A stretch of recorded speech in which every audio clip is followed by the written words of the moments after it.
Hello and welcome back inside the Parc Fermé for podcast number 763. 763, can you believe it? This is Todd. No, Todd, not now! AKA Negative Camber. You know why I've asked you here. You must convince the villagers that I'm harmless. That's exactly what I need you to do. Tonight, for your kind consideration, we are going to offer what we would recommend as New Year's resolutions for different teams, drivers, bosses, etc. We may even get into a few of Grace's resolutions for the new year. Well, you know, of course, if we're going to do that, you know what that means. I have to introduce my co-host. That's right. I'm going all the way to the right coast of America, nestled in our nation's capital, where she happens to not be at home, folks. She's one of these friends. She's one of the friends you can call and say, Grace, I'm going to be out of town. Could you come and dog sit? You know what Grace would say? She'd say, yes, it's the lovely, the redoubtable. Grace! Grace, how you doing? I'm doing good. Yeah, absolutely. I mean, it's nice to get a dog fix, right? Every now and then, right? I have 4 cats, no dogs. So it's nice to hang out with them and, do some dog sitting. I'm sure that Dancer will show up. I fail to see, look, there she goes. Yeah, I fail to believe that we'll be able to do this whole show without her showing up, just like my cat. So, right. But yeah, I'm dog sitting this week, and that's how that goes. That's good. So That's so right. last week you got the new microphone. This week we're back to the headset, but I promise you we'll be back to the high-tech solution next week. There you go. Well, it's okay. You know, you're taking one for the team. The dog has to be watched, and it's good. Yeah. I like it. Yeah. Good for you. Good for you. Yeah, You're like I one of said, those it's- friends. That's awesome. yeah. They didn't ask me to move. I mean, let's not get crazy. So Right. I have my limits. I'll watch your dog, but moving, that's a whole different thing. It's a different deal. Yeah, I agree. Well, we are going to let's get into the resolutions. Yes, let's jump in. Grace and I, we kind of pondered over resolutions as we head into the new year. New Year's Eve coming up this weekend, and it is an all new, clean slate, cost caps, new regulations and chassis and 18-inch wheels and all of that fun. Lots of drivers moving around. No one's really sure what's going on at Mercedes or Lewis. There's lots of stuff going on. So Grace and we thought we would put together just a few resolutions that we would recommend for different teams, drivers, and bosses within Formula One. So we're going to go through the paddock. We're going to discuss a few of these resolutions we think may be helpful for some of the F1 pundits, be they team, driver, boss, sponsor, whatever. As long as they orbit the sport, we consider them all. But what follows is certainly just our opinions. And look, our opinions are from the, as fans on the outside of the dog park looking in, out here on the outside where all the poop bags are and et cetera, et cetera. So we're just looking in. See how I did that, tied it in with That one hit me a little too close. Yeah, exactly. Yeah. Been a lot of poop bags this week. Oh, yeah, a lot of poop bags. Yep. I feel like I don't know why they make scented poop bags. Why don't they make ones that don't feel warm? That's what we really want as humans. Right. It's the warm feeling that gets you, Right. They need to be a little thicker Yeah. so it's not so warm. Right. That's all I'm asking. And question for dog owners, are you the kind of person that turns them inside out and then pulls them in, or do you just use them straight off the little roll and then pull them inside out? I do inside out. I do seems too. I easier, take right? the bag and you got to rub them and try to get those darn things open at the top and finally get it. Then I reach in, pull it inside out, and then go. Yeah. Just like you do. Well, I mean, I do the same thing with produce, like at the grocery store, right? You open a bag inside out, done. I don't touch anything.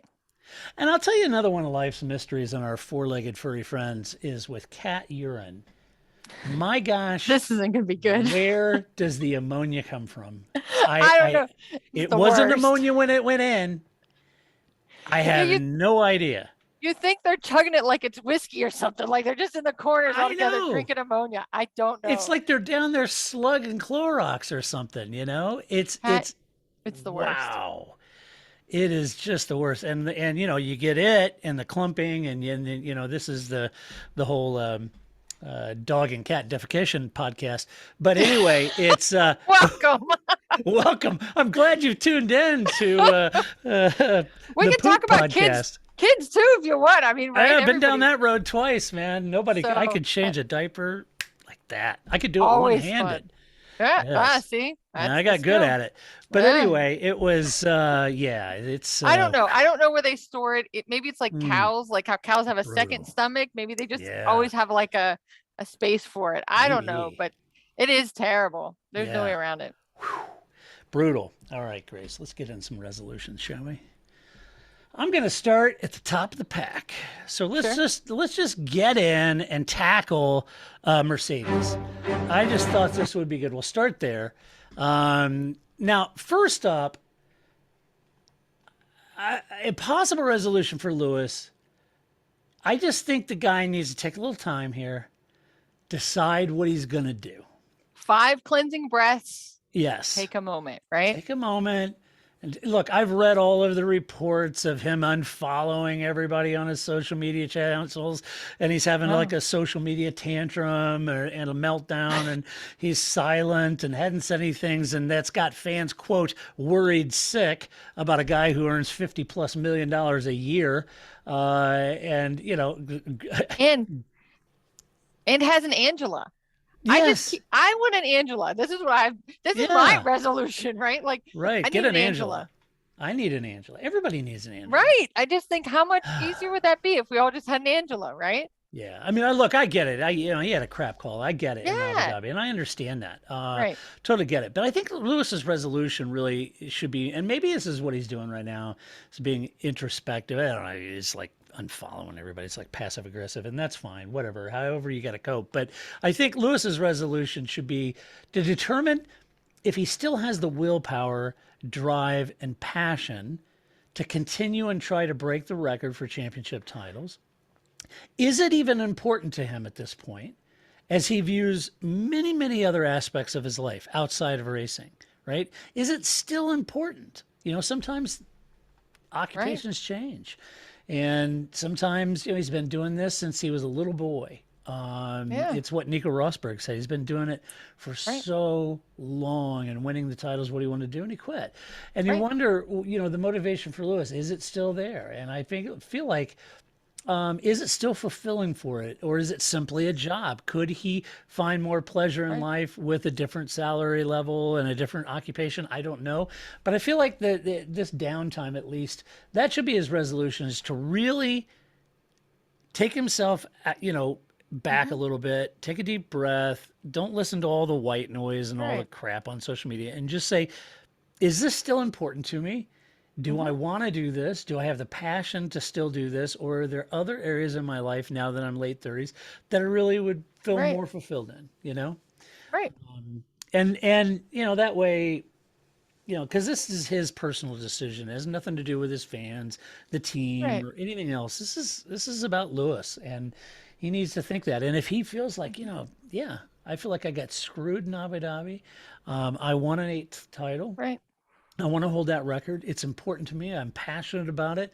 I'm going to come back stronger than ever and fight. You know, he's a champ. You're just going to have to, you know, you took one on the chin. There's no doubt about it. But you got to pull yourself up and come back in and do it. And if I feel like if anybody could, Lewis could. But anyway, I kind of feel like that's his resolution, is to really recenter himself and determine if he truly still has all the passion to do it after having the stuffing pulled out of him. Yeah, and I think this season, especially across this whole season, right? Not just Abu Dhabi, but kind of what he's experienced this whole year. And I agree, right? Like, I mean, in a sort of quintessential way, it applies to all of us, right? I think, you know, it's the midlife crisis, right? Like everybody gets to some point in their career or their life or whatever, and you kind of go, what am I doing? What am I doing? Yeah. Right? I only have X number of days or whatever, right? Like, is this what I want to keep doing? So I agree. And more so than ever, because it's a job he can't be half committed to, you know, like I was a little tired today, so I was able to like get through my day. He doesn't have that opportunity, right? He doesn't, because of the job he has, right? And so he's really got to give 100%. There is no like, I'm kind of having a bad day today kind of day like the rest of us might be able to have. So I think he has to be fully committed and make that decision. So yeah, I agree. Take a couple weeks off, 5 cleansing breaths, talk to Angela, figure out what you want to do. Yeah, I agree. You know, because there's been some moments in his past where he was distracted by life outside of Formula One. Certainly his his rift with his dad wasn't Yeah. wasn't helpful. The situation with Nicole wasn't helpful. No. So, you know, Yeah. so those things will take your eye off the Mhm. ball for sure. Yeah. And, you know, that had an impact on his seasons back then. So, yeah, I think Yeah. he needs to sort of recenter, refocus. Yeah. You got 5 years or whatever, right? Like there's some, Yeah, yeah, that's the yeah. other thing too, right? I mean, like I think that like X number of years before I can consider retiring, what do I want that to look like, right? So, Right, he has 5 more years or so. What does he want? What does he want out of right, Formula One? right. Now, for the other side of the garage, for George, I Yeah, think that guy. George's, yeah, that guy. I think George's resolution should be to enter Mercedes with one goal, and that is to make the team his own. Yeah. Whether Lewis returns or not, he cannot resign himself to a Mm-mm. BOTUS role. And if that shortens his time at Mercedes because Toto doesn't want him battling Lewis, then it does. But George can't tie his career down as a wingman for Lewis. And if he does, his career will be dying alone. And Yeah. that's not why he's worked so hard his entire life to get where he is. You know, no Right. offense to Lewis, but to hell with Lewis's career and career That's aspirations not why and you're title aspirations. there. That's not why you're there. This Right. is all about George, right? Correct. It's all about George, you know. And I read a article today, you know, Damon Hill, you know. Anyway, all Yes. Yeah. respect to That guy. Damon Hill, but he was Yeah. like, yeah, you know, I don't think it's really wise of George to go in. You have a tendency to go in and say, well, I'm going to knock some spots off Lewis. I'm going to go in there, and he didn't think that was wise. You know, Damon, no offense, but the advice you were just saying in that commentary, he was in defense of Damon. He was saying it'll be exciting to see how George approaches this, and Sure. he didn't think it was a great plan to go in with the idea of knocking spots off of Lewis, but his words, not mine. But one doesn't have to look back too far when Lewis entered Formula One. Is that how Lewis approached Fernando Alonso? Hell no. Lewis went in all guns blazing and took the fight immediately to Fernando Alonso at McLaren. So much Yeah. so that Fernando was completely thrown off his game. They were playing head games back and forth. The day Lewis entered Formula One, the head games Begin. and Hmm. they began, you Yeah. know. And you could say, oh, Lewis, you know, and Nico was, you know, playing head games with him, or Max was playing. Folks, go back to 2000. Lewis, Yeah.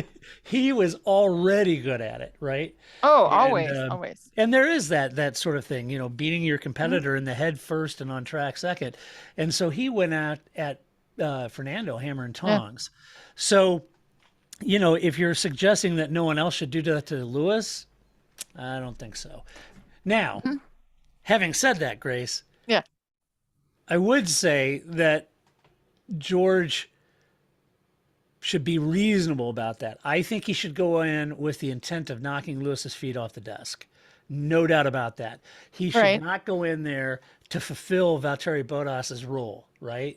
He Right. should absolutely go in there with one intent, make that team his own and become a champion, regardless of what Lewis is doing or not, right? Sure. That ain't going to go over well with Toto. It's not going to go over well with the team, but whatever. If they're going to fire you or demote you or take you out of the car mid-season because they're not happy because you're taking the fight to Lewis, then that's what's going to happen. But Mhm. he's got to go in with that mentality because Yeah. that's the mentality Lewis went into Formula One. It's the mentality Seb went in, Schumacher went in, Senna went in. All Right. champions have gone in with that mentality. Fernando too. So I that's think what's even got if to you're happen. not a champion, that's the Yeah, mentality yeah, you go in with, right? Like it's absolutely. still Formula One, right? Like, Absolutely. Yeah, it yeah. is, you know. I'm sure Yuki feels that way about Pierre, right? Yuki's going I in was, trying to take the battle so to Pierre. I thought that was actually an interest. So this resolution made me think of two things. One was, um, Yuki struggled this year, right? Yeah, yeah, And yeah. so his Angela became Alex Albon, right? And I think that is really what helped Yuki, right? But there was a lot of people who are kind of like, well, shouldn't Pierre be helping him? Right. No, right. That's not Pierre's job. That's not the way teams are set Right. up. I get where that's coming from, right? Like, because again, in our jobs, right? If you were, the veteran guy, you would help me out, right? I Yeah. would hope, right? So Yeah. I get why people say that, but that's not quite how Formula One works. That's not really Pierre's job to help Yuki, because he's ultimately that's who he's fighting against. So they had to bring in somebody like Alex Albon, who could help him, who wasn't his teammate, right? Right. So I think that's one thing, is that I think it is not Lewis's job and it is not George's job to like each other, right? You don't want a Jorge Lorenzo, Valentino Rossi, right? Like, we don't want to have to put walls up between your two garages, right? We don't want it to be that extreme, but there is a separation between them, and they don't have to be friends, and they don't have to like help each other. That's really not their purpose. Right. And then I think the other thing I think of, there was a race, I don't remember what race. Why am I acting like I'm going to remember what race it was? But anyway, Nico Rosberg and Jenson Button were both on the commentary team and for Sky, and they were talking about George coming in and being a number 2 to Lewis, because not being a number 2 to Lewis, but coming into a team that Lewis had already established, is what I was trying to say there, right? Lewis is already at the team. Jenson Button, Nico Rosberg, how did that work for you? And both of them said, I told them, clearly my words, not theirs, I'm not playing number 2, right? And Jenson Button was very clear that he was like, I would have never signed on to this if I thought I'm going to be, Lewis Hamilton's, pool boy or whatever. That was not, I was very clear that I would not do this if that was the case. And so George knows that, the team knows that, Toto knows that. He's not going to bring in his guy and say, oh, by the way, as your manager, I'm going to have you be a number 2, right? Like, that's not, so I don't know that it always kind of takes a while to gel with the team. It takes a while to gel with the car. So we'll kind of see how that works for him. But no, I don't really think that, George is going to have to, worry about Lewis too much. They should just kind of run their own teams, right? That's how that kind of works. He should. He absolutely should. And he should know, the best strategy isn't going to be his. So he's got to work around it. He's got to work harder than anyone else on that team to make an impact and get where he wants to get. Right. And so, I think that's it. If he goes in and says, I'm so excited to be at Mercedes, so excited to drive with Lewis Hamilton, who wouldn't be? But on the flip side of that is, you're not there to be a wingman. And you just witnessed what happens to a career if they come in to be a wingman to Lewis Hamilton. Valtteri Bottas, a great driver in his own right. But that's how he'll be remembered. And that's how he will be remembered, as a Rubens Barrichello. And that's a difficult position.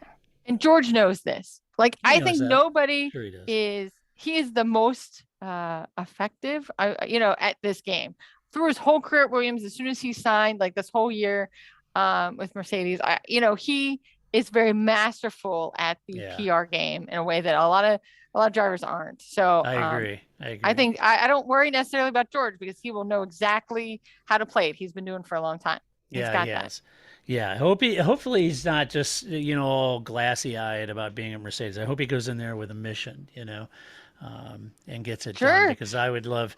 I'm not taking it away from Lewis, but I would just love to see George go in and finally stretch his legs and show what he's got. Having sat in for Lewis and effectively won that race, if it wasn't for a couple issues. So wink, wink. Anyway, wink, wink, nod, nod. So yeah. And who knows? I think going back to the who knows how many years Lewis has, right?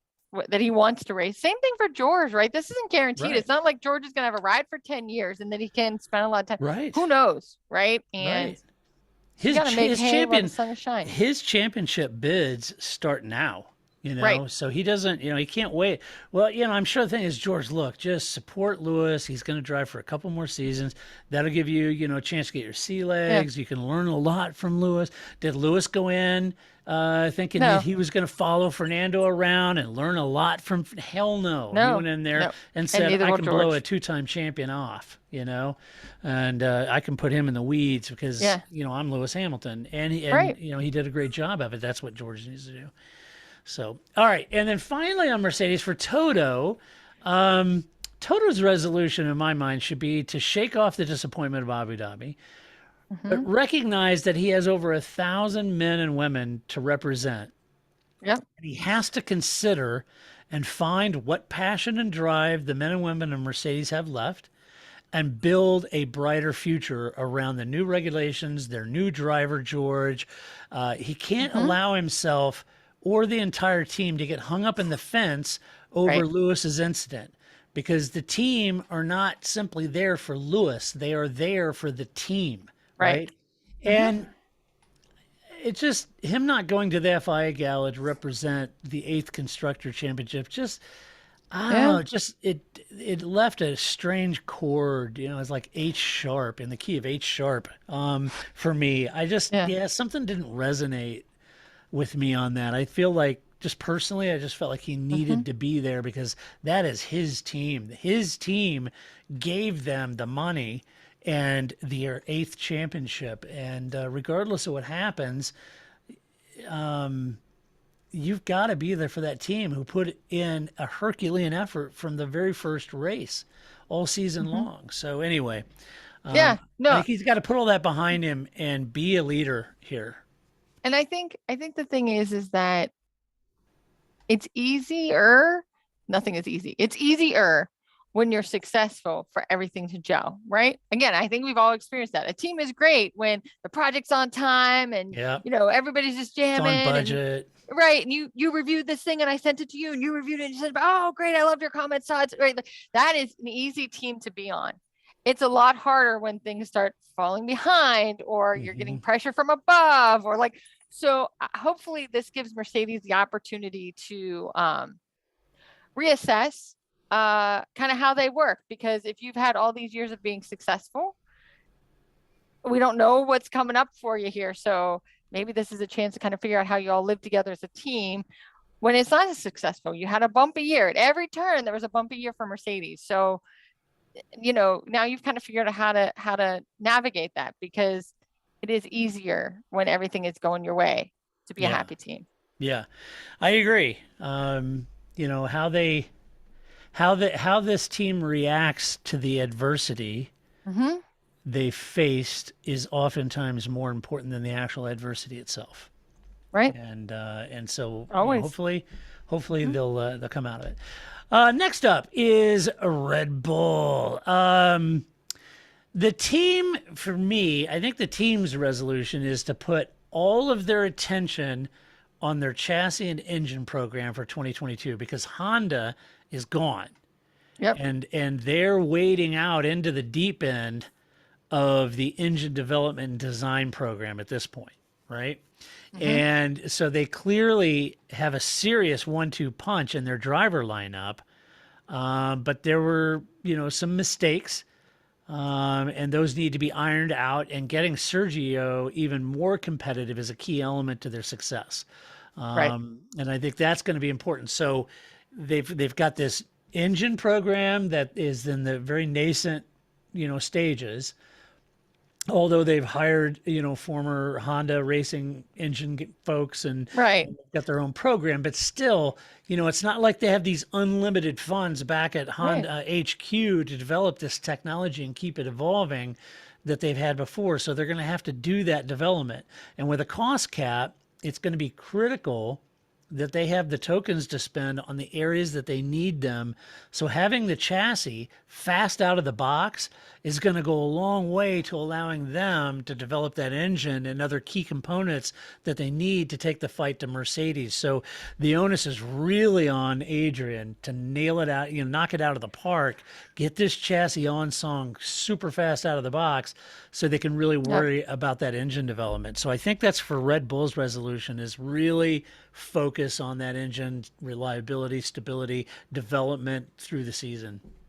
Yeah, I think absolutely, right? Because if Mercedes now has to figure out how to deal with adversity, Red Bull should be on the upswing, right? So use that momentum in your favor and, keep focusing on 2022, because that's one of the things we don't know as well, is that maybe part of Mercedes' backstep is because they were focusing on 2022. So if that's the case, that they kind of gave up on 21 for 22, and that's not what Red Bull did, well, then 22 is going to be a real bumpy ride for Red Bull. So I think that they're going to have to I mean, and only they know, right? For real. Right. So I think trying to find that balance for them is going to be important.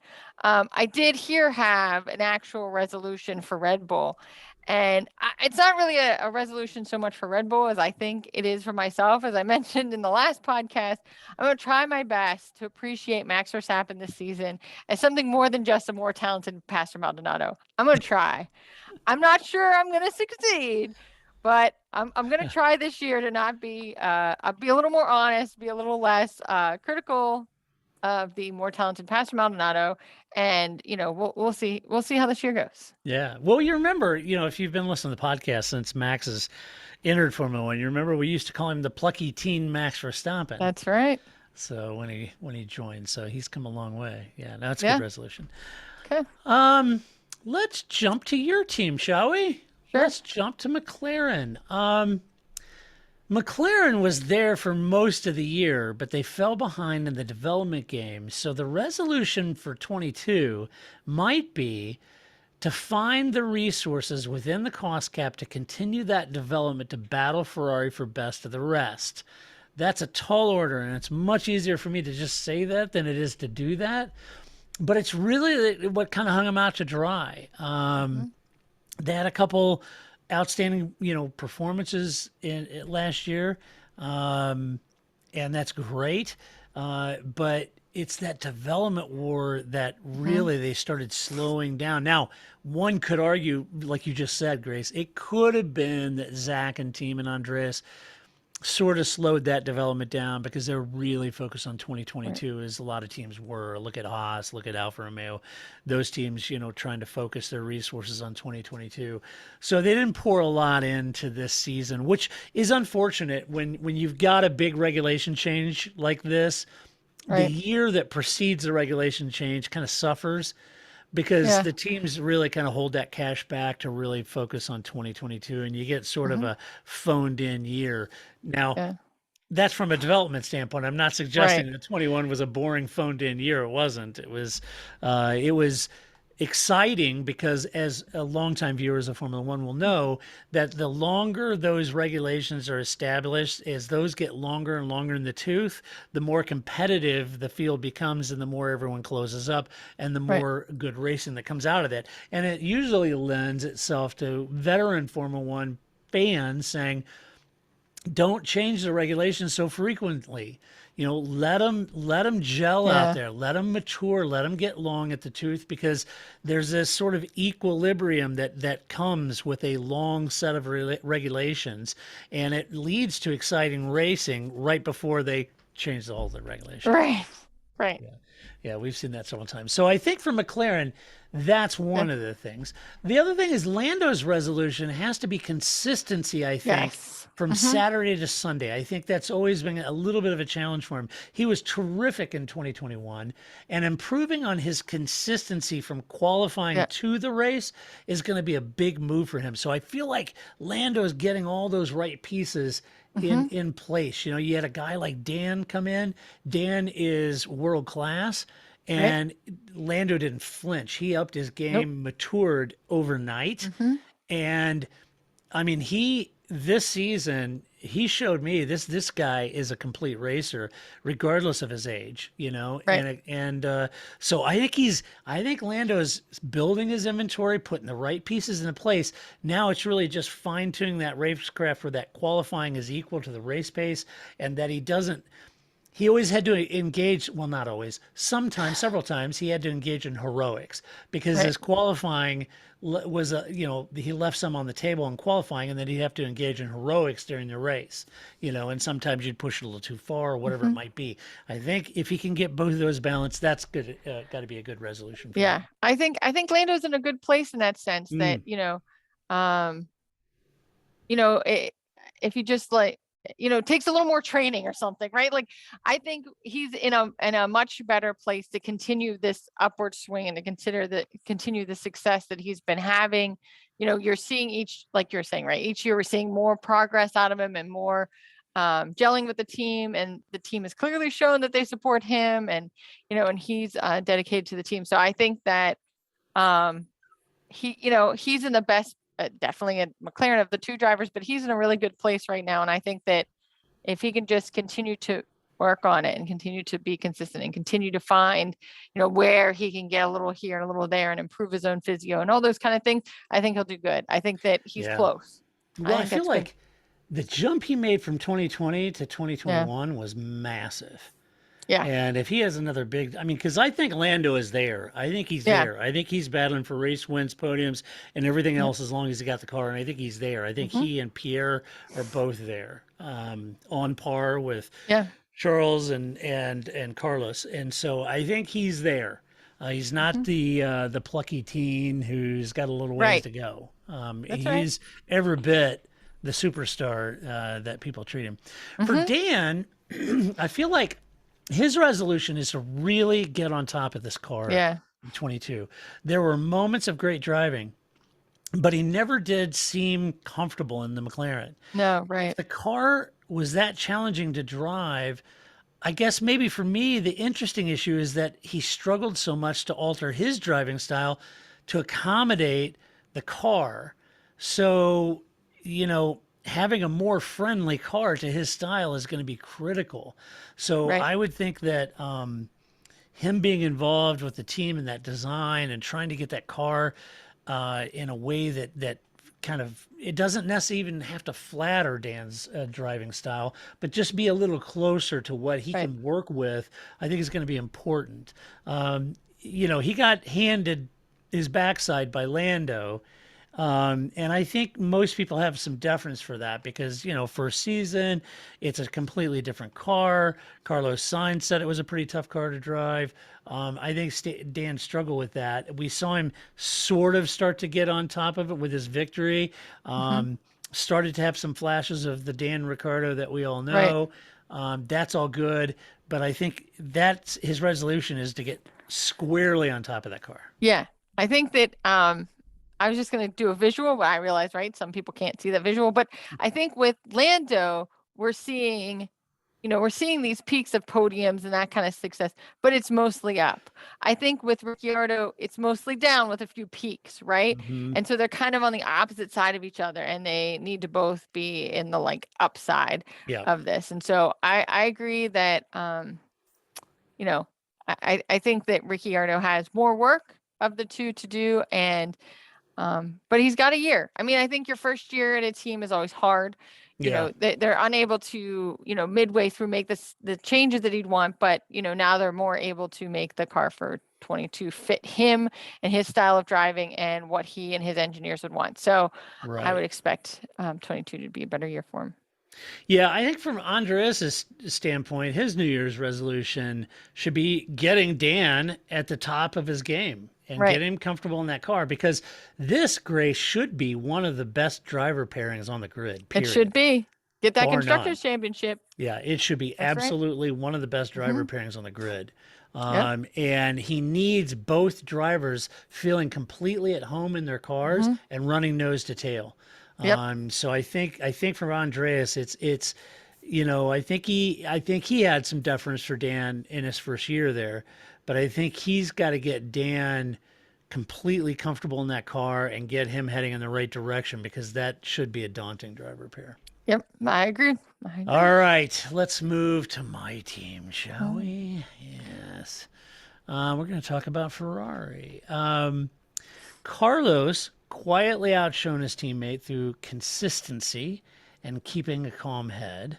That's right. But Charles is no slouch, and Nope. like McLaren, this should be a daunting driver lineup if only they had the car. So this year's resolution has to be building a better engine and Yep. car, Ferrari. You have got to do that. From Mattia's standpoint, his resolution needs to be to create some stability that hasn't been in this team since Fernando joined the team and all Mhm. of the management was fired. I mean, you can see it's tangible. You Right. can see the impact that mass exodus of top management had on this team and on Ferrari Right. as a whole. You can see the impact through all of the Vettel years, and you're starting to see it pull at the thread of Charles's career too. Yeah. And so I think Ferrari need to get the machine operating at the top level and deliver a car that can win races. And to do that, you need a strong, stable, and confident Ferrari internally at the leadership level. And that just hasn't been present ever since Luca was fired. So I think Ferrari has a couple boardroom level dragons they've got to fight. I think they've got some structure in the car, chassis, engine development sort of program, which I think Mattia Binotto is trying to address. And I think they've got some work to do, and hopefully they can get all that synced up. If not, they're going to have to fight hammer and tongue, I think, against McLaren again to try to claw up there for best of the rest. Yeah. And so here, I also had a resolution for Ferrari, which is I need Ferrari to be good enough that when McLaren beats them, it's super meaningful. Right. I don't necessarily want Ferrari to do better, but I want it to be, yeah, sucker Ferrari, we beat you. When McLaren beats them, I want it to be meaningful. So I need Ferrari to pick it up so that they can actually have that battle that we all want between those two teams. Right. So get it together, Ferrari, right? Come on, Ferrari. Good grief. That's your resolutions. Right. All right, let's talk about Alpine. Talking about be better. I'm sure I could come up with resolutions for Fernando and Esteban. Yeah. But to be honest, the onus is completely on Alpine now, and they've languished for too long in the midfield as a full constructors team. So they have to make a resolution to deliver a big evolutionary step in performance with the new regulations and to get this car among the top runners in the order, and in order to allow Alonso to do what he does best, which is win races. That's right. All right. And this team, it's not Esteban's fault. It's not Fernando's fault. Nope. The team have got to deliver the goods.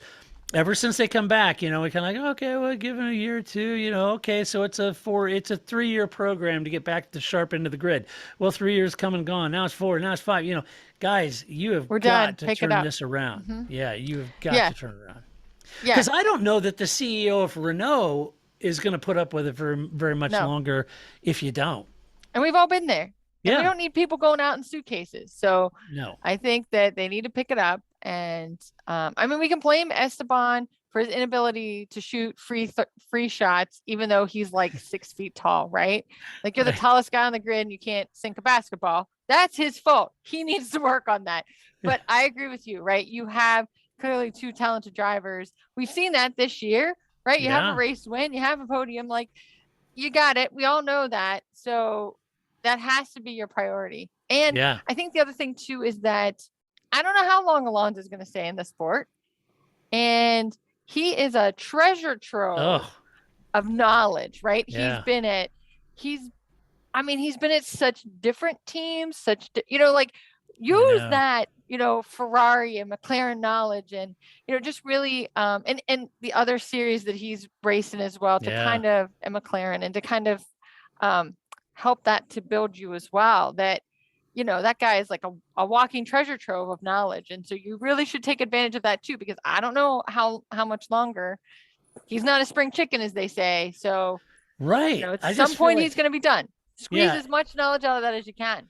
I agree. And I say this, I use this term tongue in cheek, but I feel like in a way we're being robbed of watching Fernando do amazing things because he's such an incredible driver. One of the absolute best on that entire grid. And he seems to work really well with the team. He does, too, right? So he does, yeah. And that isn't. He hasn't always worked well with teams. Nope. Not at McLaren. And I had conversations with some Ferrari folks in that team, not big fans of his. And so he hasn't always worked well with certain teams, but Renault, he seems to have done well. Yeah. And just imagine if that Alpine was a podium striking car, imagine the races he would put in if it was capable of running for podiums. Yeah. It'd be awesome. So anyway, get it together. I agree. That's right. Get it together. All right. So now we go to Aston Martin. As much as I would like to see the team jump forward toward the front for race wins and podiums, Grace. Yeah, for sure. I got to be honest with you, and I got a lot of deference for Aston Martin too, and what Lawrence is trying to do. I think Lawrence has a lot on his plate right now. All new factory being designed, built, went to all that stuff. That building and the construction of Mhm. a new factory, it takes a lot out of you. He's got a road car division to fund. He's got different motorsport categories in IMSA and Le Mans and different Mhm. racing series that they're funding. He's got a lot going on. So I think the resolution would be to build a chassis that is competitive and that can be developed within that cost cap. Lawrence is putting a lot of money into the brand Yep. and funding more than just F1. So it could be distracting to him. So building a car that can win enough points to offset the expense of F1 while he builds his factory, builds the brand, and Right. funds other forms of motorsport needs to be the resolution. I'm not trying to marginalize or downplay anything. Don't get me wrong. If they could get on podiums and win, I'm all for it. Well, sure. But right now, second season as Aston Martin, with everything Lawrence has got going on, he needs that team to be self-funding at Mhm. least, right? With the cost cap. So as Right. long as that team can build a car that can run midfield or sharper and garner enough points where they get enough prize money to really offset the bulk of that Mhm. expense of that operation, it frees up his capital for the factory, for other forms of motorsport, for road car division, road car innovation, and those kind of things. So I feel like Right. that's what Aston Martin's resolution should be: pay for themselves.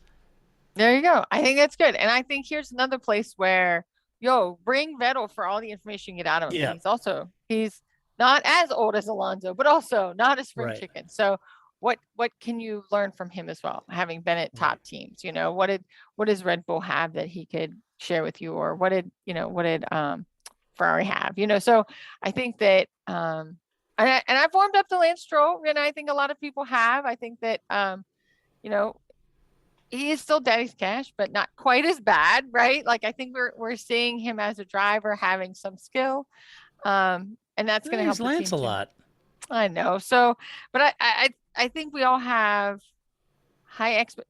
I think it's the like legacy of Force India. This is like the team after Williams that everybody's like, couldn't you Yeah, yeah. guys just get it together? Like that has been since the first day of Formula or Force India, whatever, 10 years ago. Like, come on, guys, just all lean forward a little bit more. You'll go a little Yeah, faster and then you'll make it up the hill, right? Like, so right. just like, come on, get it together. It just always seems to be just somehow one, sprocket short of being able to be a really strong mid-pack team. Right. I agree. Let's see. Then we get down to Haas and Gunther. Down at Haas. So Gunther's resolution should be getting back to the midfield.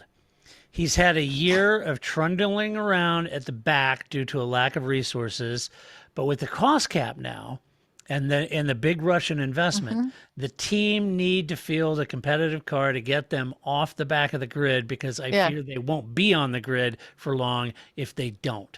So I Nope. think Gunther's resolution should be to wine and dine Nikita's dad a little more, get a little bit more money out of his Russian investments, Mm-hmm. to give him that cushion for that cost cap, and really put pressure on Delora to nail the chassis and get that right.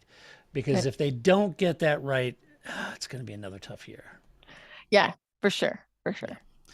Let's see. And then I do have one individually for Pierre All right. Gasly. Oh, yes, Just Pierre himself. that's right. Pierre needs another fantastic season to press Red Bull's hand, Yes, I think so. right? Right. He either needs to press Red Bull's hand or make Alpine consider him as a viable alternative to either Fernando Right. or Esteban because he has the talent to be in a top team and hunting Yeah. for wins. Absolutely. Just I not. know he had a misfire when they brought him up to Red Bull and the pressure and all that, but the kid is massively talented and deserves a great ride. Absolutely. And I think we are all learning Right. I think that if you gave Pierre that option now, his reaction would be different. Right. I think Mhm. I think that's true of all of us, right? You always hope that, oh, you go and give a presentation and you choke, that your boss doesn't go, well, that's it. You're never doing another presentation because you'll never get good at it, right? Like, no, you have to go, all right, here's where it fell apart. Here's how we're going to, do more practice, or go talk to this person, or here's how we're going to make it better. And then we're going to put you back in that situation again. So I think that he's grown and learned and has a race victory. And I think anybody that doesn't rate Pierre Gasly high is blind. So, yeah, for sure. I think that Red Bull should be, a little antsy, or I a little, agree. regretful that happened that way. Yeah.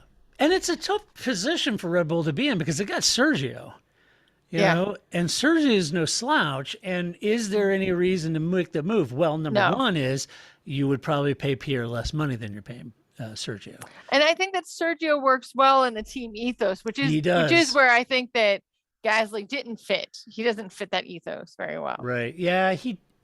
Yeah. You bring up an interesting point there. Pierre at Red Bull, it was an interesting combination.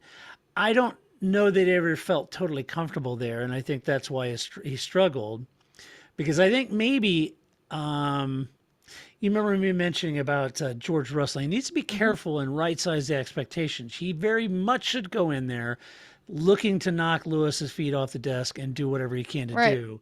But keep in mind, realistically, you're going up against a 7-time champion. And if you don't get it done by turn one, race one, that's okay.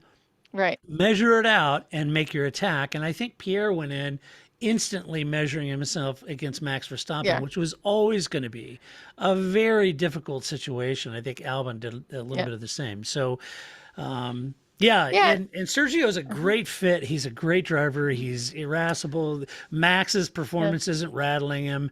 He's had to up his game to run with Max. He said that, but he runs his own game and he's done really well. So it does seem like that second seat at Red Bull, having a seasoned veteran, a more mature driver there, does help. But I still think Pierre has to be a possibility at Alpine or another team like that. So I don't know. Yeah, I think you're right. Just don't put Esteban, or maybe you should. I don't know. Just don't put Pierre Gasly and Esteban Ocon at the same team together, or it will be, Yamaha all over again. Yeah, right. So that let's would be see. good. That was my pick. Okay, so let's get in. This is where the fun starts. Let's get into some Albon's Cats. It's Grace's favorite segment of the show because she brings all of the fun and humor to Albon's Cats. That's right, Grace. So I asked Grace, I said, all right, so Grace, before we bow out of the podcast, Right. Albon's Cats, let's go ahead and share some of your resolutions for 2022. I'm looking forward to these. Hit us with some of Grace's resolutions. All right. Well, I hope I live up to the hype, and that people appreciate my occasional insightfulness that I hope I brought to you. I also did review my resolutions from last year, and hopefully it's just not a whole lot of recycling the same things, because those are still my resolutions. And when somebody, when Dominicali listens to this podcast and goes, gosh, Jenna Grace, you're right, we need to do these things, then I'll stop talking about them. But some of these things are for sure things I've literally been talking about since 2005. So you're just going to have to live with the fact that you're going to have to hear it again, because until somebody makes the change, it's going to keep being on the resolution list. But I tried to kind of, find some things that aren't just me griping about the same things. So I think the biggest thing, and I wasn't sure if this should be the first thing or the last thing, but I'm going to go with the first thing, because I think this drives a lot of the things we've talked about. And I think it is my biggest resolution going into 22, is we need more parity in Formula One. What I'm basically looking for is a developmental safety car. I just want something that kind of bunches everybody back together again. No, I get it. You're always going to have three groups. You're kind of always going to have the front group and the mid group and the back group. And I'm not saying that I expect Haas is going to win a race one week and then Mercedes and then Alpine and then Red. Like, that's not what I'm asking for. I just want them to be closer to each other. I want there to be the ability to be movement both upward and downward in that kind of like constructor championship rank order that the teams have. That's why I like it's kind of like a safety car, right? I just kind of want to bunch everybody back together so that we have a little bit of, a little more parity in this sport of ours. But yeah, I'm not expecting that, it's suddenly going to be, I don't even know if this still exists, but I don't want it to be Formula One's version of IROC racing, right? But I think right now what we get a lot of is like, we have, a team or two that's like the New England Patriots and everybody else is the Detroit Lions. Nobody wants to watch that. Nobody wants that. Yeah. So it's let's kind of one of figure those this out. things. It's kind of one of those things, Grace. It's like, if you were saying I want on any given Sunday, any one of the 20 cars could win the race, that's not going to happen. Right. This is not going to happen. That doesn't happen in Formula One. It's just not going to happen. Right. But I would, instead of just having 2 people vying for the championship, it would be really cool if 6 people could win, meaning 3 teams are running neck and neck. If 3 teams were running very similar pace and performance, that means that any one of the 6 drivers could win. Right. And it makes the points battle even more exciting because, while maybe Max is leading, all of a sudden you could have Charles Leclerc take points off of him. Right. And that gets Lewis closer or vice versa, or however you want to look at it. But it's having those opportunities that isn't just a one team battle where it was Nico and Lewis, which, became, a ho-hum bore fest. And it isn't just Red Bull and Mercedes, although I'm not marginalizing that because it was awesome that we had a battle between 2 different teams. But it was still, but I mean, right, every fantasy, team is always some combination of Lewis, Valtteri Bottas, and Max Verstappen. Yeah. What order is that going to be? What order is it going to be in? So yes, this last season has been more interesting than we've had. For sure. Perhaps. But it's still just like, whoa, who's going to be first and who's going to get fastest lap? And it's still just going to either be a Mercedes or Red Bull. So I would just like a little more diversity on any given Sunday of where the cars are going to finish and not just this, like these 3 teams, the front teams, these 4 teams, the middle teams, and those guys, the ones that suck and are never going to do anything good. Yeah. Well, it's been this one team wins everything for 7 years. Yeah. Now it's been these 2 teams are the quickest, and then there's the whole midfield, and then there's Williams and Haas at the back. It'd be nice if we could say these 3 teams are the fastest teams and always vying for podiums and wins. Then you've got the midfield, and then you have the back markers. But anyway, and some movement.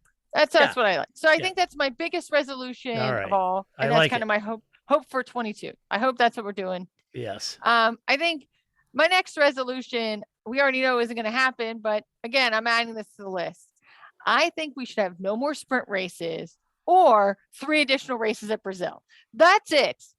Like, I think that is really the only place the sprint races have been successful is in Brazil. It's the only track that's short enough for a sprint race to be interesting. So either we need no more sprint races or more Brazil. Well, that's the only way I think that really works in my opinion. So I get why they do it. And I think if I was at a race, having a sprint race does make it more interesting, especially if you don't want to watch all the sport races, although I always like watching the support races, but I think that, yes, if you're only there to watch Formula One, or if you're at a race that doesn't have a lot of support races, which that happens too, it does make it nice to continually have action Friday, Saturday, and Sunday that's worth watching. But I just don't, I'm over the sprint races. Yeah. Except to Brazil. That one worked. Right. So that's my thought there. I like it. All right. So I know this one, this was not just to butter you up, but I know that you'll like this one. I guess it never hurts. It never hurts, right? Always be nice to the boss man. But right. I think we need to stop talking so much about Senna, and we need to celebrate Prost while we still have him. What are we doing, people?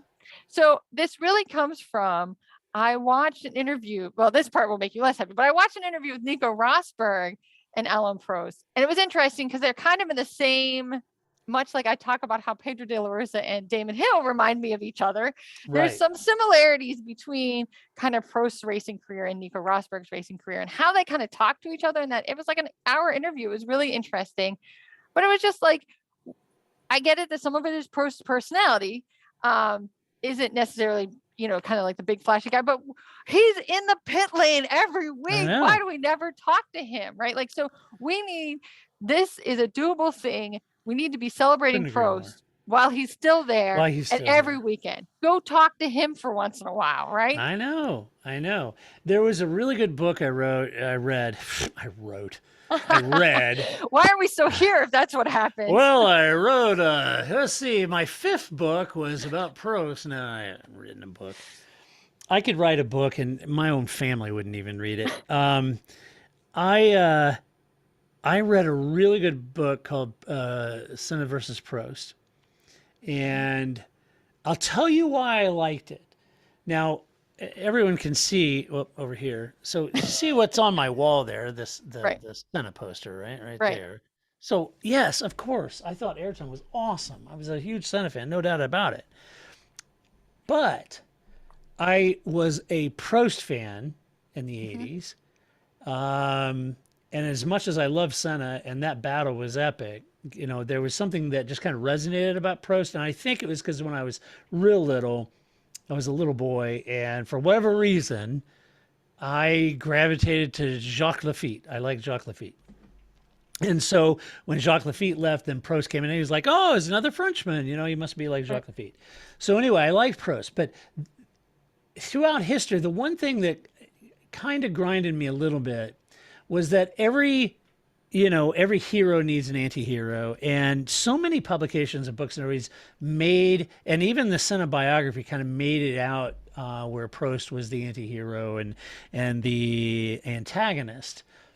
And I don't think that's exactly fair. I don't think that's necessarily how it all went down. And this book did a really good job of being fair to both sides and was not presenting Prost as this, wicked, evil driver thwarting Senna, with dirty tricks, et cetera, et cetera. Yeah. And because that wasn't what Alain was doing. He's a 4-time champion. He's incredible. And so I agree with you, Grace. We should be celebrating that guy while he's still here. And that's right. Yeah, I'm all for it. Let's have, let's have a, race of, let's just, fireside chats. Yeah. With we should have fireside chats with Alain Prost. Yeah. Just pick a topic and then he could sit by a nice fire. That's and right. He could just unpack it. That's right. I'd watch that. So I would. And I do recommend that interview as well. I thought it was really interesting because, again, a lot of the attention is given to Senna. And I think for all the right reasons. I mean, right, Senna was right. epic. But it was nice to see the other side of it and have their conversation. And let's get on that, people. Yeah.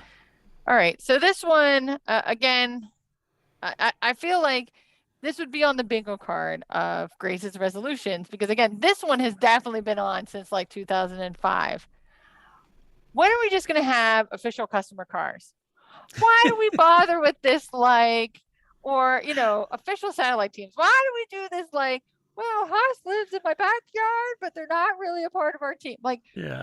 This is ridiculous. It continues to be ridiculous. I think it is just more ridiculous. I could see that, maybe you have only for a certain amount of time, you can have a customer car. Or, as a way to get new teams in there. And then after you're in for a couple years, now you have to be a full constructor. Because I get that the whole constructor manufacturer construct is very Formula One. But there has to be a way to get some new blood, new teams into the sport. And why don't we just have customer cars already? Call Dave Richards. He was in Brazil. What? Why not? Right? He's still hanging out. Why don't we talk to that guy? Let's get this happening. So, because I'm tired of it's kind of softly done. Or it's every part but these 3. All right, who are we kidding here, right? You're not making all of your own cars and you're not a full constructor anymore. Well, and that's okay. Sir Frank, do it. He was he's very staunch opponent to customer cars. He was one of the most vocal in the paddock. But the family doesn't own Williams anymore. Williams They is owned don't. by someone else, and so yeah, Oh, I think it would make it easier for teams to certainly get into the sport. I hmm think the question was, and what Bernie Ecclestone always used to say is like, look, you could have customer cars and those kind of things, and you could reduce the cost of entry, but there is a point of no return that it takes a certain amount of level just to operate at this professional level. And you start to dilute Formula One when you start getting these fly by night teams that they saw back in the 80s and early 90s. I'm thinking more like the early 2000s, right? I'm thinking more like your Marussias or your Caterhams or your Yeah, right. HRTs, right? Like not quite a fly by night operation, maybe not sticking around for very long. It But wasn't like USF1 for crying out loud. no, right? They had a nose cone and, Yeah, and a a picture toaster. of Jim Clark. Yeah. So I just think that, and I the got other a things, picture of Jim Clark. I know, right? Yeah, right there. There you go. Of the nose cone. But I think that maybe this is what would get somebody like, oh, I don't know, Volkswagen. Because if I have to hear, that's like my anti-resolution. Listen, Audi, Volkswagen Group, either do it or don't. Do it or don't. I Why agree. every single Every year time. do It's we like, have to hear about well, this? we might get into Formula One if it's done right. And it's like, You're the worst boyfriend ever. yeah, exactly. Just My either gosh. be in Formula One or don't be in Formula One. I am surely tired of every year. Right. Well, they've signed some paperwork. Who cares? They're never going to show up. They're always Yeah. signing the paperwork and never show up. They were at a couple of meetings with the FIA going over the Oh, regulations. At this point, it was like, okay, you know what? It's VW, sit down. Mazda, come on yeah, over. We're ready that for would you. be I'd love to great. see Mazda get in. That That would would be be great. awesome. I think Yeah. so. So Good I resolution. think, I think that, let's do that. All That's right. a side one. Okay. All So right. I think this is another one that is always on my list and is on many people's list, but for good reason, because I'll stop talking about this too when it happens. When are we going to get some rational and consistent application of the rules slash Mm. some permanent racing stewards? We've said None that of since this, 2005. We've called for correct. permanent race stewards. And so I get it. Bernie's like soft shoeing of that idea was to put a race car driver in as one of the stewards, but I'm done with it. Mm-mm. Every other sport has real referees that Mm-hmm. train. This is their job. They know the rule book.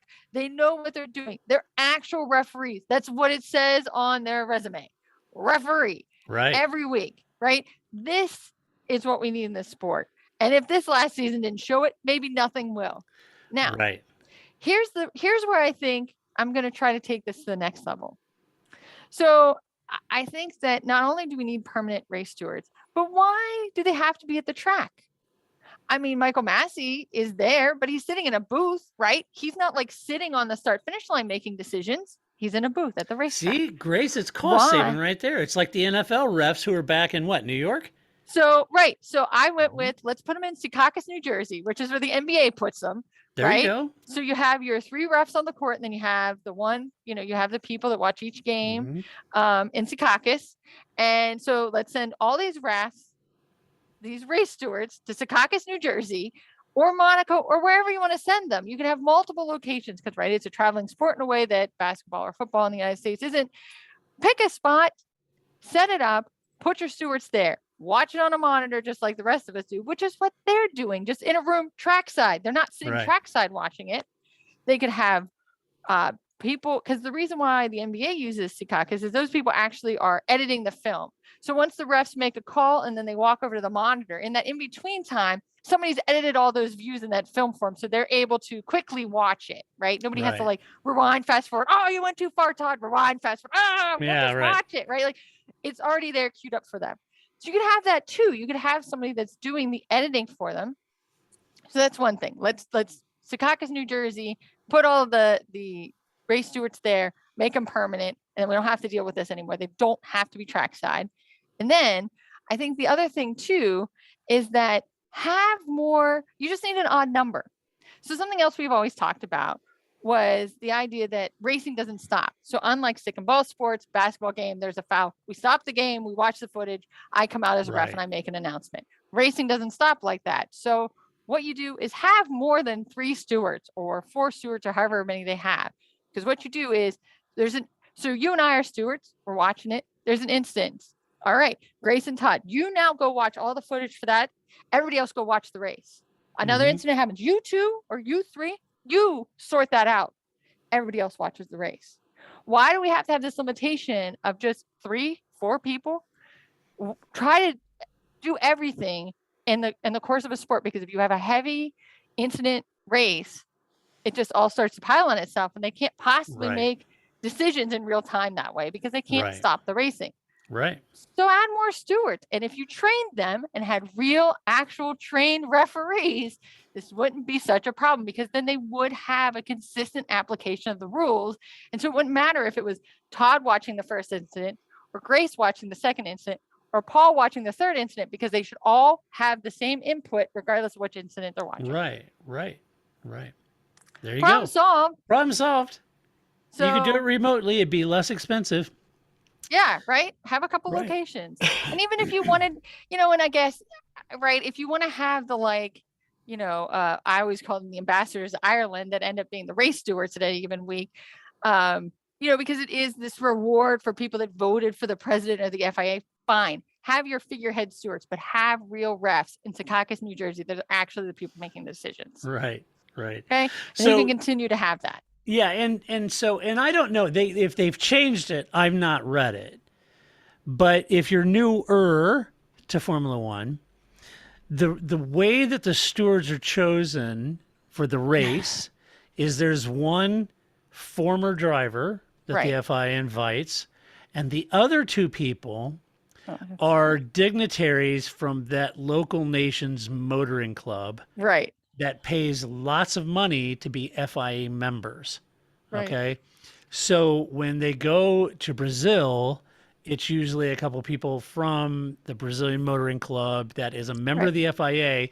And as a member of the FIA, those clubs from around the world and all those different nations get a vote on the FIA president. And they, there's some jobs they can get. Bigger jobs within the FIA. Think of Bernie Ecclestone's wife, who's now the vice president of South America for the FIA.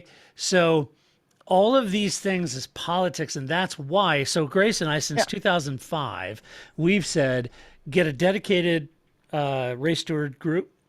They all know the rules frontwards, backwards, and they all make the same consistent calls. And as they start making those calls, they have a history and a precedence to rely on. And you build this book of precedent, and everything's great. And if you had one steward retire, you could bring another one in. They've got a book of precedent, and it makes it a lot easier. We've said this since 2005, but it never is going to fly, because the politics of it is this is a way to grease the hands of the motoring clubs to keep them FIA members, and it gives back to them by letting them be race stewards for a race. It's one of the perks, and that's what they're dealing with. Yeah, so that's how ambassadorships often are treated in the United States, right? You become, and I always pick on the ambassador to Ireland because that was Dan Rainey, who owns the Pirates. My goodness, the Steelers, was made the ambassador to Ireland, right? So what does the owner of a football team necessarily know about being an ambassador to Ireland? I don't know, except that his last name is Rooney, so that's where he got sent. So there you go. I think that's the idea, is that refereeing shouldn't be ambassador rewards in a political sense. And so fine, let them be there, let them pretend be referees, but you got to have real people in Secaucus, New Jersey. This is just too much that, and I think the thing is that with something like Drive to Survive, you are getting more eyeballs on the sport. So maybe we as fans, it was our family, so we tolerated this bad behavior, but you got a lot of people now that aren't a part of this family, and you better get it together. Yeah. Because this isn't working for anybody. And somebody's going to figure out, wait a minute, you don't have real refs? What are we watching this for? Yeah. Well, look, I've been in the Paddock Club as a guest before, and it's incredible. So I say, instead of making race stewards, just give a couple of them free passes all 3 days to the Paddock Club. I mean, they'd be just as happy. Trust me. I had the food at the Ferrari hospitality thing at the Paddock Club. It was otherworldly. See, maybe it's just because I'm a woman, but I think, those bathrooms are nice. Yeah, they were. Yeah. Here's a little Right? story. So I'm a guest. So thank you, Shell. So I was working with Shell in Ferrari, and so I was in the Ferrari paddock club. It was awesome because it was right above the Ferrari pit, so I could just lean over and watch the cars come into pit. The food was incredible, and I learned a heck of a lot there, not only about Ferrari and Formula One and Shell, but it met a lot of different people and talked to a lot of different people.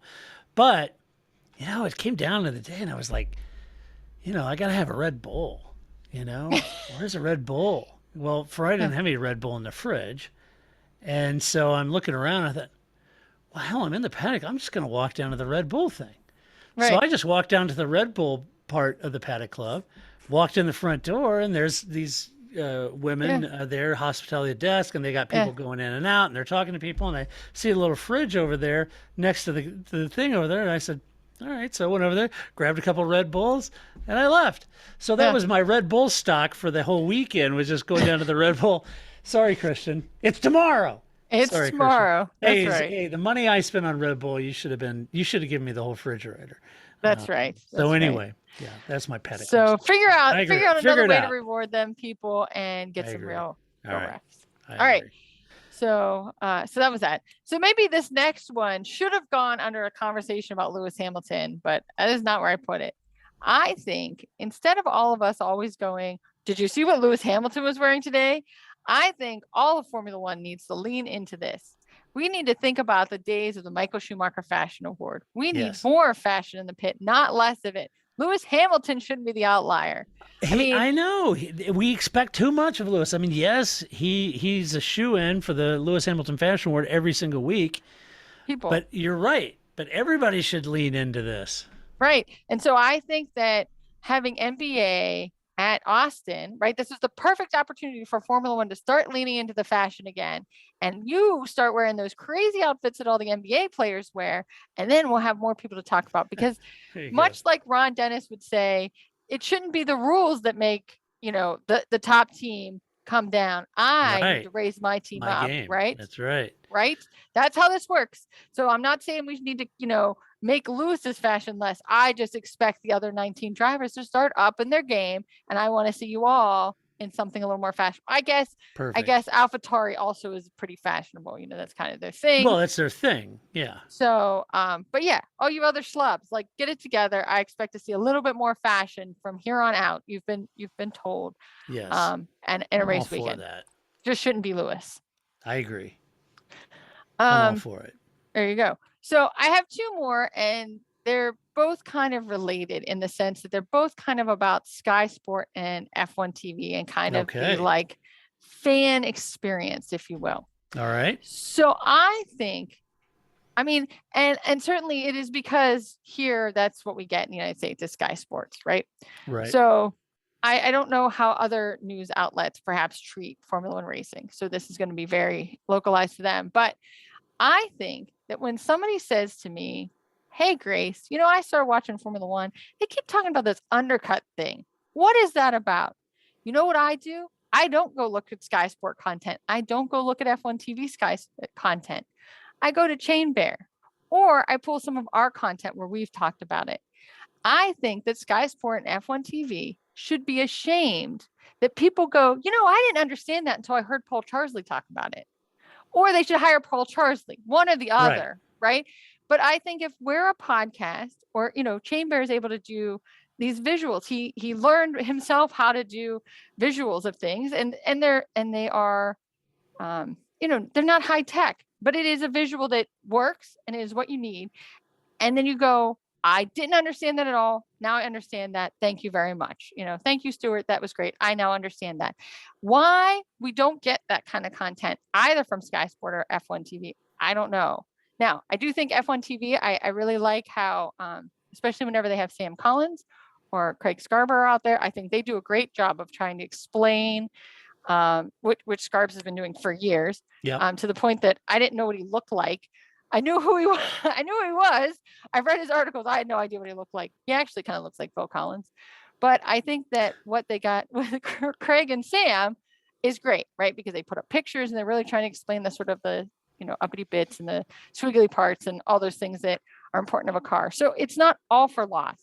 I just think that for every time somebody says, oh, here's this other content creator over here, and they have a really great explanation of it, Sky Sport, F1 TV, like whatever the opposite of every time a bell rings, an angel gets their wings, that's you guys. You should be embarrassed that that happens. Get it together. It clearly doesn't, some know-how. I mean, Charles Lee knows a lot. And we've been able to use that. I said that after we went to Austin the first time. I was like, what everybody needs, they need a Paul Charsley, sit on a corner and listen to him. Right? He knows a lot. It was really very helpful. And I learned a lot from, a Saturday afternoon with Paul, watching cars go by. Yeah, it's interesting because people need to get on that. We did, people will ask me, there's new websites and new YouTube channels, and they're doing there's tons of content. This kind of content, and everybody asks me, why don't you guys do some of that? The challenge is we already did. Right. We did this years ago. We had a full series of videos with Paul Charsley and Nico Rondet showing the art of a corner and how to drive a corner and aerodynamics and what aero braking did and what on acceleration braking did. And we had graphics of the cars to show you where the grip was from the cars. We had the whole thing. We've done all that. We've gone through all kinds of visuals in the past. I did a video on, the weight of a Formula One car and what is that in real terms. And so, yeah, we've done all of that way back when. And so when people ask, why don't you guys do any of the content? Because we already did, and I'm not trying, and I'm not hurting my arm, patting myself on the back. I'm just saying that we already did that. We were like, doing that a long time ago, and unfortunately, maybe it's not easy to find that content. Maybe that's my fault. Maybe I need to make it easier, and some of it probably could stand to be updated. But anyway, but it's a good point. I think your point I should be able to go. I'm not sure when they talk about what the over under is, right? Or when they're talking about the. In qualifying, when they're talking about what the over under is, or the cutover point and everything, and what is that, and you should be able to go to f1.com and find that terminology and find out what that is. That's right. I think that would be the first place you should be able to look. To find I'll be at f1.com. A user's guide, because you can with every other sport, right? Because I think there's always the part of basketball. What you learned in gym class in high school is how basketball is played, but then there's the strategy part of it, and that's where you really need a little more insight. And so I think that a lot of other sports do a good job of creating that content themselves and not just relying on ESPN to create that content. So I don't know. I just think that Formula One TV is really missing that opportunity, because there is a lot in racing I agree. That isn't necessarily obvious. I think there's always the question of they say things like, why is Lewis so good at this? Or why is Alonso a better driver? Or why do we like Kimi Räikkönen so much? How do you answer those questions for people? That's, I think, always a hard question. And it's very different in racing, because the cars are more of a factor of it than the drivers, which is different than other sports, right? Unless you're the New England Patriots, everybody's playing with the same football. So I don't need to explain to you how a football works. I can just explain to you how football works, right? Whereas in racing, I have to explain to you also how the car works and how a driver drives it. But most of us drive cars, so we have some understanding of how cars work. And I just think it just seems like such a lost opportunity when you're bringing all these new eyes in with Drive to Survive. Create that content, an idiot's guide to Formula One is basically what you need, right? Some sort of a noob's way that you can just go. Why is Lewis Hamilton always said to be good in rain tires, or Jenson Button, or the idea of how you take, you're saying, how you take a corner, or that, you actually have to set up a corner 3 corners ago, because I think that's often lost in racing as well, right? That you can't, it's how you actually exited that last turn is how you set up the turn you're going into. But that's that's very visual heavy. And so it's hard to explain that, I have to use salt packets or something to kind of explain how if you exit that turn a certain way, or you didn't cut that turn the way, your next turn is totally messed up. So I agree. There's that one. So get on that. You have this content opportunity there. Then I think this is also what I've said. Hire like 7 fewer drivers over there at Sky Sport. I don't know why they hire so many Formula One drivers. Keep Jenson Button, keep Karun Chandhook. I don't know why you have 7 other drivers. And get somebody that can talk strategy. This seems like such a missing component in their show, right? Like there's more to racing than just an overtake. What are we doing these other 40 laps in between overtakes that keeps you and I watching and other people sleeping, right? Why aren't we talking about this? Why don't you have, what Steve Matchett always did, but get, Adrian Seidel of 10 years ago to talk about these things so that we have some idea of what a strategist is doing or what they're thinking about, or, let's just like have 20 minutes less Crofty and 20 minutes more Steve Matchett, and that would greatly improve your show. So it would, and I think they do have a lot of drivers. I think Martin does a good job, JB does a good job, Ant Davidson, PDR does a good job. All of them, all 4 of those drivers tend to work the strategy out. PDR, especially, and Ant does too. But JB knows it because he's been there. Yep. And the same for Brundle. So I think those 4 guys do a really good job. And a lot of times their sort of strategy reads actually do kind of bear out. Yeah. There's other people on the broadcast that have a lot of, I think they may be doing this, and they never really pans out that way. Right. So I think those 4 are good drivers to keep. Yeah. So, yeah. And I think that, again, this is where your Secaucus, New Jersey people could help. I do think that they do that with the Sky Pad, right? With Ant Davidson and Kran Chuchuk and Karun Chandhook when he does that as well. Kran Chuchuk. I like that better. That other guy. He got Chandhawked. It's been a long day. So anyway, whoever's doing the Sky Pad, I think that they do that, but there's just never enough time, I feel. But I felt the same way about Steve Matchett. It's like I only ever started watching practice because it's only time they let Steve Matchett talk for more than 2 seconds without somebody interrupting him. Yeah. You'd learn a lot. Like just let there be more of that. And again, Crofty, you can keep it to yourself, and because you're not really adding anything. He's the hype guy, right? He's the play-by-play guy. That's his job. But yeah, I think that's how you're going to get people more engaged, because what are you watching? What am I watching? What is Paul Trisley watching during those other laps when it's not, Sergio Perez overtaking, Valtteri Bottas? Oh my gosh, what is going on? What else is happening in this race that is of interest to people, and focus on that. I agree.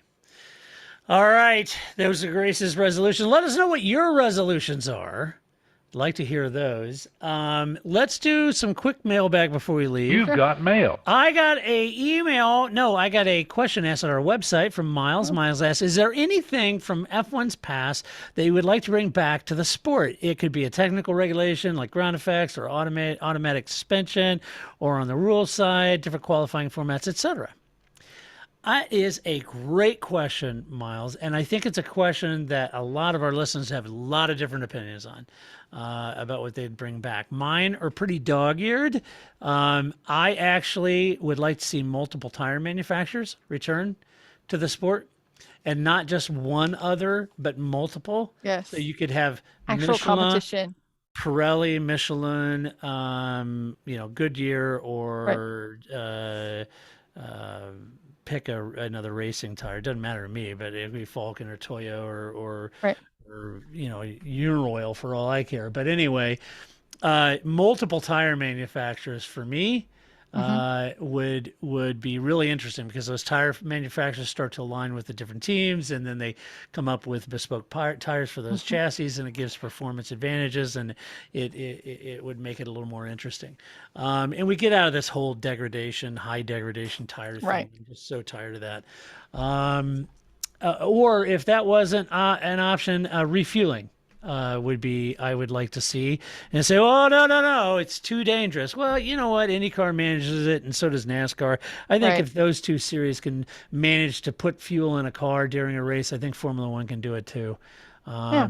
Just don't overthink the damn thing. If their pit stops go from 1.98 seconds to 9.7 seconds, whatever, it's all relative. So I like how you want Formula One to not overthink things.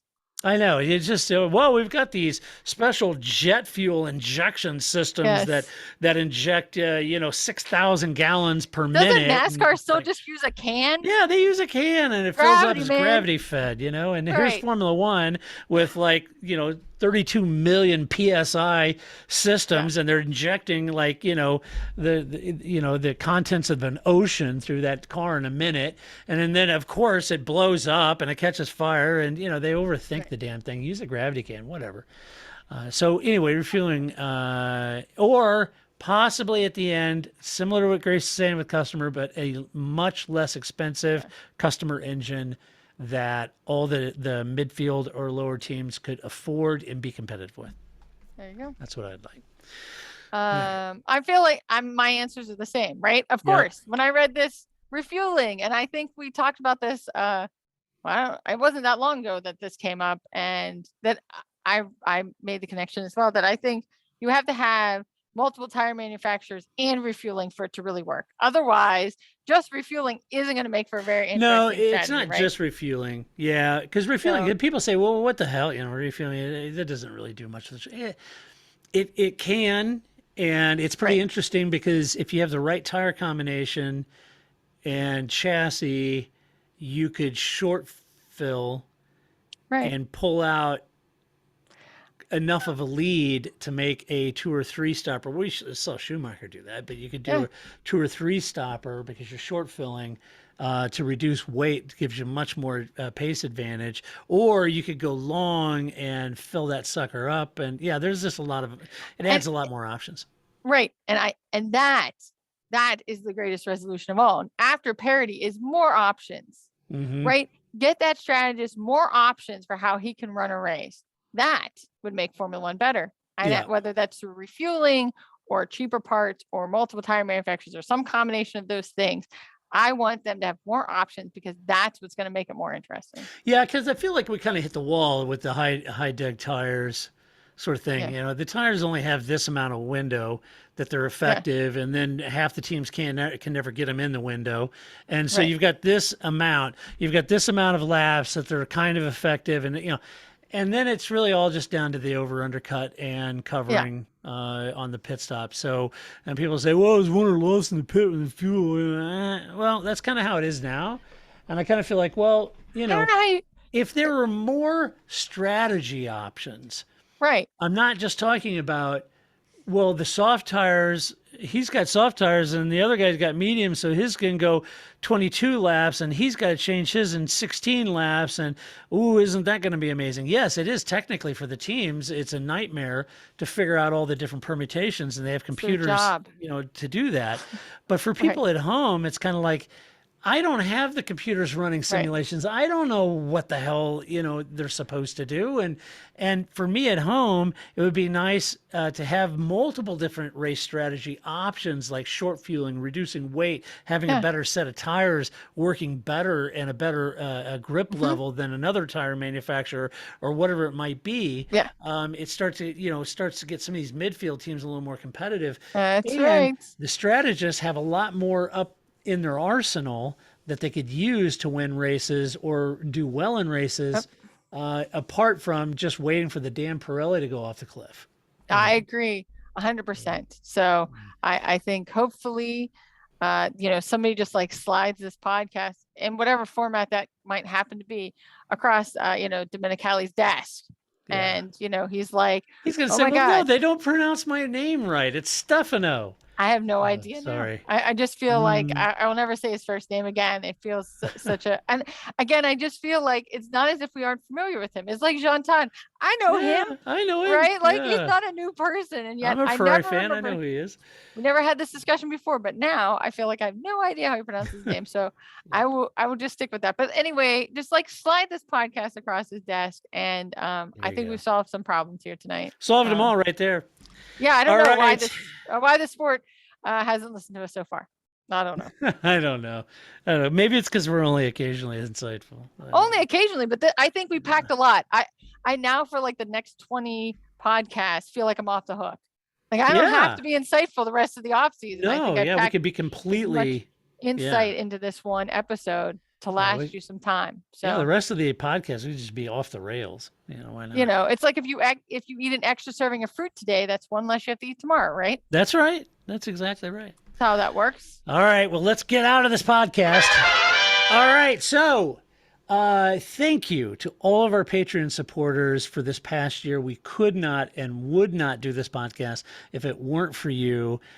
Incredibly grateful for all your kind support and generosity throughout this entire year. So we wish you the very best of Happy New Year's. And we can't do this without you. And we'll be absolutely elated and incredibly grateful to have your continued support into 2022. A huge thank you. If you like the podcast, go over to iTunes, give us a good rating, give us some love over there. You can go and share your opinion with us. Tell us what your resolutions would be for the 2022 season at theparcfermé.com. Just share your opinion with decorum and civility as always.